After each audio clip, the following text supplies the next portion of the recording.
Bonjour à tous, bienvenue à cette deuxième émission de Show de Boucan. Cette semaine, on s'en va voir Francis chez Max Pro. On va parler de bonnes habitudes lorsqu'on sort la moto au début de l'année.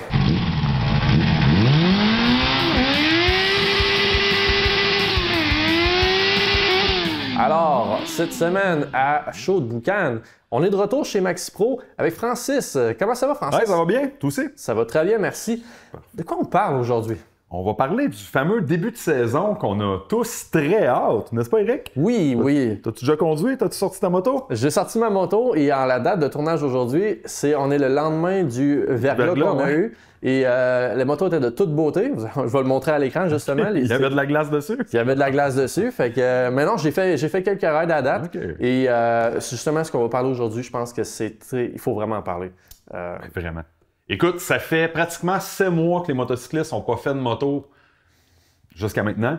Donc, on est fébrile, on a tous très hâte, mais malheureusement, trop souvent, le motocycliste qui sort sa moto prend pas pour acquis les dangers potentiels. Ouais. Déjà, nous sommes début avril et mi-mars, je voyais des gens en cyclomoteur. Il faisait -5, -10. Il y avait des plaques de glace, puis le jeune de 14 ans roulait. Donc, ça n'a aucun sens. Donc, il faut prendre conscience des dangers potentiels en début de saison. Ouais. Avant tout, il faut comprendre aussi que ça fait pratiquement 7 mois que les automobilistes ne nous ont pas vus sur la route. Si on était, exemple, en Floride, en Californie, à l'année, on voit des motocyclettes. Donc, notre cerveau est habitué à les voir. Mais là, ça fait 7 mois que les automobilistes ne nous ont pas vus. Donc, il faut être conscient de ça en tant qu'automobiliste, mais en tant que motocycliste. Oui, sur la 116, je roulais direction Warwick, puis j'étais clairement visible. J'étais en fait sur la ligne du milieu juste pour être sûr d'être un petit peu plus à droite pour qu'on me voie bien sur les voitures en arrière. Il y a quelqu'un qui s'est mis à dépasser. J'étais obligé quasiment d'aller dans le terre-plein sur le côté. Quand même, hein? Il faut... En fait, tu sais, je peux pas nécessairement blâmer la personne. Comme tu dis, ça fait 7 mois que ces gens-là ne s'attendent pas à avoir une moto. Fait que même lui, je pense qu'il a été surpris de me voir.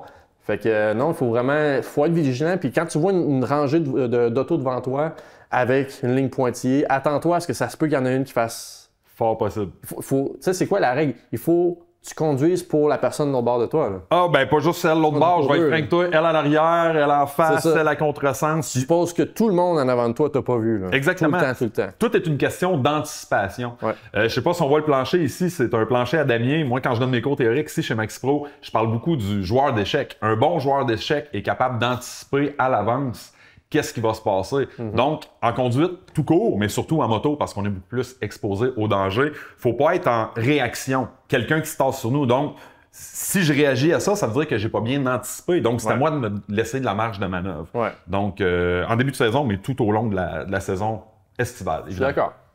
Les dangers aussi, le fameux gravier.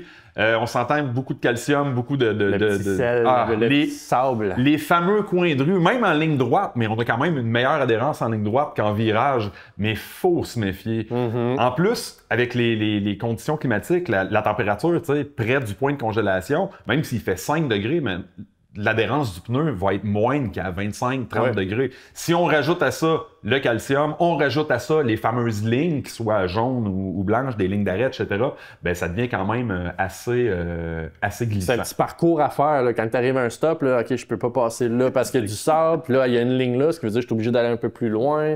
Faut que tu l'anticipes. Quand tu tournes, ben, tu peux pas tu sais, donner du gaz pour tourner. Il faut vraiment que tu tournes droit, puis pas trop vite. Exact. Vraiment, quand tu arrives en ligne droite, ça va.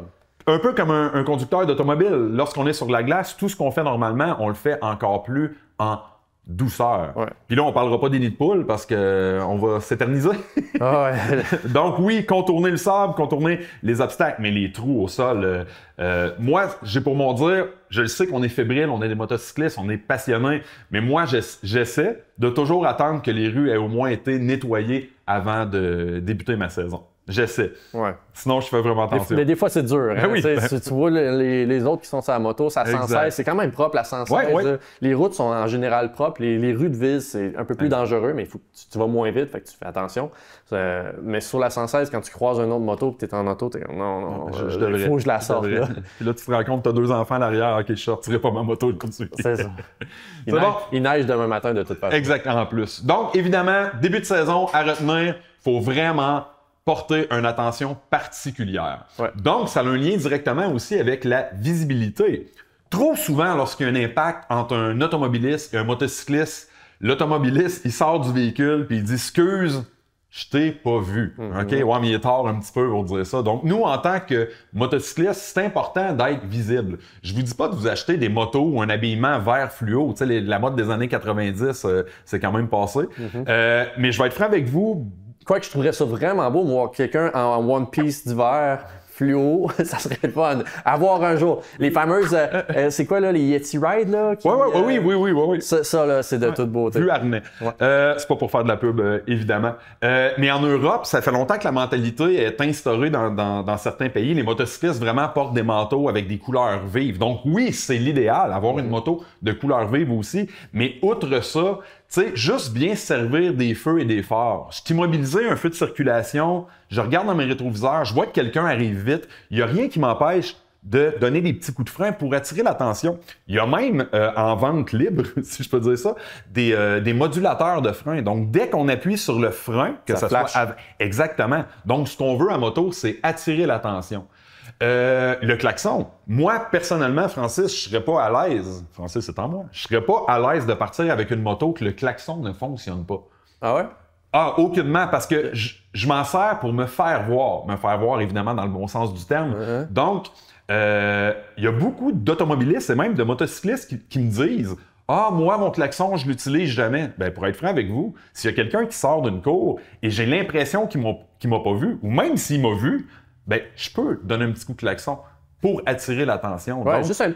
Exact. Et c'est de savoir il est situé où. Hein, il fait un petit tata après juste pour lui dire, moi, je t'ai pas envoyé chez le bonhomme, je voulais juste que tu me vois. Tu sais, le klaxon, il y a moyen de klaxonner de façon respectueuse et non tenir ça en malade, évidemment.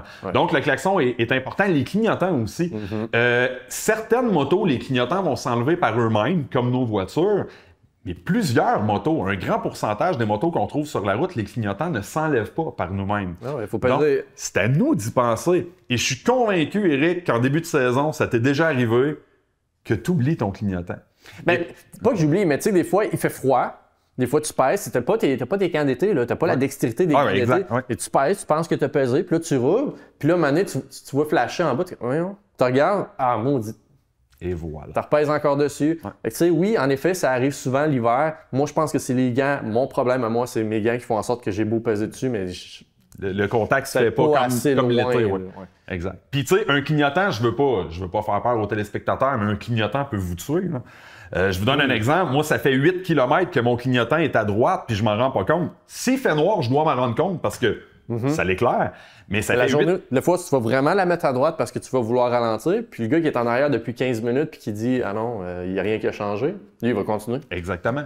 En plus, si je tourne dans une rue qui est perpendiculaire et qu'il y a un automobiliste qui attend pour passer, lui, il va regarder, il va dire « Ah, ce motocycliste s'apprête à tourner dans la rue. Donc, il va partir et moi, je ne m'attendrai pas nécessairement qu'il parte parce que dans ma tête, je n'ai pas mon clignotant et bang, il va avoir un impact.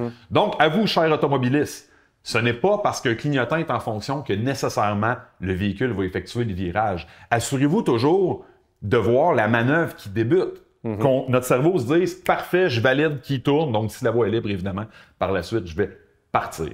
Et au motocycliste, votre clignotant n'est pas un gage que le véhicule derrière vous et les autres derrière l'ont vu. Ça m'est arrivé plusieurs fois de mettre mon clignotant et de regarder en arrière. La voiture m'avait vu, puis au moment de tourner, il y a un autre en arrière qui s'avait mis à vouloir nous dépasser, puis failli me clipper. Je l'ai en vidéo d'ailleurs, ça va passer excessivement proche. Puis je me rappelle que j'avais pris 2 minutes pour faire comme la patate avait pompé. Oui, je suis convaincu. Alors, motocycliste, quand vous mettez votre clignotant pour virer à gauche, surtout à gauche, gardez vraiment loin en arrière. Assurez-vous que tout le monde a vu, vous avez un clignotant. Allez quasiment à la ligne jaune si nécessaire. Assurez-vous que tout le monde le voit. Tu sais, l'angle mort, là, tellement important. C'est important en voiture, mais en moto, on est tellement, vulnérable. Donc, on n'a pas de chance contre une voiture ou contre tout autre véhicule sur la route. Donc, à chaque changement de trajectoire, ça coûte pas cher. Hein? Juste s'assurer, oui, les rétros font un bon travail, mais l'angle mort confirme que la voie est bel et bien. L'angle mort fait un meilleur travail qu'un rétro. Oui. Moi, mes rétros sur ma moto, je vois pas grand-chose. Ok. Sur le bord des enlevés, je suis tout le temps mieux. Mais tout ça, si on met tout ça avec l'anticipation, ben, on réduit vraiment les chances qu'on ait un accident. Oui. Puis je veux terminer en terminant, en lien avec la visibilité à moto. Ça fait quelques années que le gouvernement a changé une loi au Code de la sécurité routière qui permet à tous les motocyclistes de rouler sur les phares de route. Les hautes. Les hautes, OK? ouais.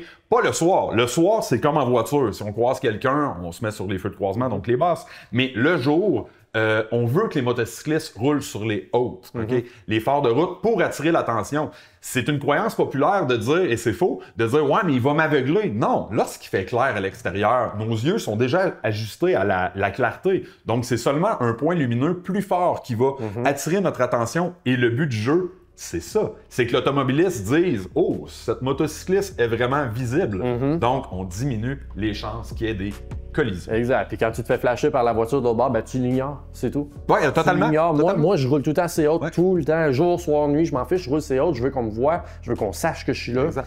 Fait que quand je me fais flasher d'autre bord, je suis juste... Puis des fois, on voit un policier un peu plus loin, mais Je on fais respecte les limites de vitesse. Donc moi, ça me stresse pas croiser un policier. Parce qu'il y en a qui flashent les lumières pour nous dire « Fais attention, il y a un policier. » Oui, c'est ça. Mais là, je parlais vraiment de visibilité. C'est bon, je fais je des comprends, petits comme je c'est correct. comprends. C'est bon, Et l'important, c'est illégal de faire ça, flasher, pour démontrer la présence d'un policier. Oui, c'est vrai. Exact. J'allais faire un petit bémol, mais je le ferai pas. OK. Après la pause. Alors, merci beaucoup d'avoir été là pour cette émission de Showboucan. Merci François. Hey, merci, on au va se reprendre plaisir. pour une prochaine émission. OK.